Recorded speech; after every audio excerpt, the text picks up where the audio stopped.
Ушундай адамдын ийнеси болуп калганга мен сыймыктанам чындыгында.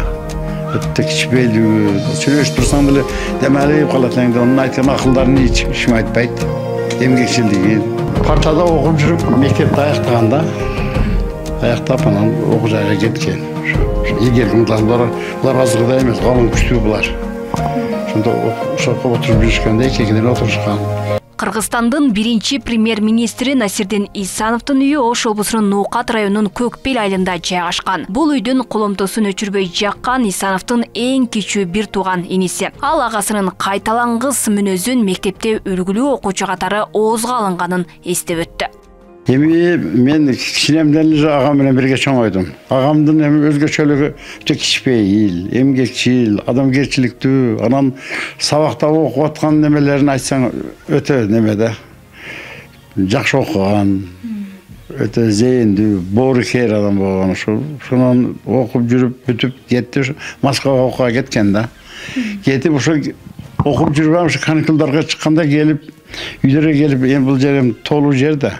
Чөп чаронда болот эле, ошолорго жардам берип, бүтүрүшүп анан кайтып кетер эле да. Саясатчынын бир тууган иниси Абдырашид Исанов агасы менен сыймыктанаарын айтат. Эл журт улуу инсандын иниси деп сый-урмат көрсөтүп, ызаттап да турушат. Ал агасына Куран багыштап, эстеп турууну адатка айланткан. Окуп жүргөндө мен эми одан кичинемин да, 8 жаш кичүүмүн. Бир мындай жерден эме болчу эле. 200 неме калып турат эле да. Анын үстүндө бир жагач коюлган, ошол жерде мен боюм жетпейт эле. Китептер ошол жерде турат эле да. Кайсы малда окуйт, кайсы малда коет, төкүстү окуйт деши эле да. Ушу мектептен эле билим алып келе эле дейм да. Ушунчалык илимдүү эле да. Бөлмөлөрдү бөлбөйт эле, отурганда отуруп, сүйлөшкөндө сүйлөшүп, атын ээси менен сүйлөшкөндө, эл менен сүйлөшкөндө, кысасы кичпейт эле да, айттымга жана.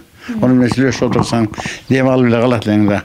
Ошондой адамдар эми дагы жаралса дейм да. Ошондой билимдүү адамдар имкан эле болот дейм да. Канча Кыргызстанга канча иштерди кылды, кандай кылды. 47 жашынан 48 жашка аз эле жашады да. 7-ноябрдан 29-на чейин канча эмес да. Көп иштерди кылат эле да.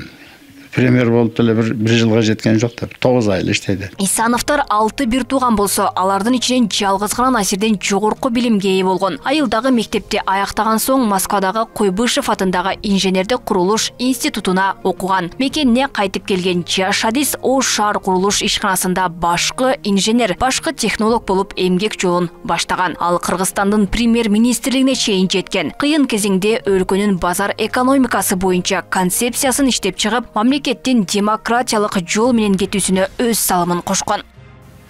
Эми ошол кишинин акамын бүткөрүп алып алган иштерин балдары, кыздары, өзүдөн чыккан жаштар ушу аткарат деп ойлойм да. Ушундай жаштар көп чыкса, элибизден, кыздарыбыздан, балдарыбыздан, элибизге кызмат кыла турган балдар, кыздар болса жакшы болот. Насирдин Исановдун бирге окуган классташы Рахман Карабаев ал бала кезинен зээндүү, жөндөмдүү экенин айтат. Ал жөрө жолдошторуна бийик кызмат абалына карабастан кемдүү мамиле жасаганын белгилеп өттү. Анын чынчылдыгы, калыстыгы эл журтка кызмат кылсам деген ак тилеги кыска өмүрүндө аткара алган улуулугу менен элдин эсинде калды. Насирдин достору көбөйдү. Анткени муну билимден көрүнгөн адамдар буга тәм берип, ушуга ыктаганды жакшы көрчү эле билем. Эми сылыктыгы ошол эле бойдон калды. Үй бүлөдө да ошондой. Бирөө катып айтпайт эле. Анан бул ишке аябай берилген эле. Үйүнө барып калсак, Насирдин үйүнө барып калсак, түнкү саат 11, кээде 11:30га чейин келбейт эле. Мына иш бүтпөй калды, ал бүтпөй калды деп. Саясатчы айылынан Бүзийнат аттуу кызга баш кошуп, 2 уул 1 кызды тарбиялап өстүргөн. Балдары учурда Борбор калаада турушат. Исанов каза болгондон кийин айылдагы мектепке аты берилип, тарых музейи уюшулган. Бул жерге мамлекеттик ишмерге тиешелүү иш кагаздар, сүрөттөр, кийимдери, белектери, колдонгон буюмдары коюлган. Үй бүлөсүнүн бурчу да уюшулган. Идиш аяктары, чайник, кашык, тарелкалар, ушуларды колдонуп жүргөн да. Мыналарда өзү колдонуп жүргөн, мына папкасы, мына айтканга строй өзү строитель да, чисти курулушчу да, архитектор да. Ошол мына инструменттер иштетип жүргөн. Көрдүңбү? Мына жыгачтарды кыра турган, мына бетондорду мында агылтырып негип шаша турган. Мына кийип жүргөн костюму. Ошо турат. Мына отурган партасы. Белгилей кетсе, Кыргызстандын туңгуч өкмөт башчысы Насирдин Исанов жол кырсыгына учурап, 48 жаш курагында каза тапкан. Көп жылдар бою курулуш тармагын жетектеп, кийин мамлекеттик жана партиялык кызматтарда иштеген. Мамлекеттик коомдук ишмер, экономика илимдеринин кандидаты даражасына татыган. СССРдин инженердик академиясынын академиги болгон. Жасаган эмгектери үчүн эмгек кызыл туу ардак белгиси ордендери менен сыйланган. Алмагүл Эркебай кызы, Эркенбай Бакиров, Нукат району.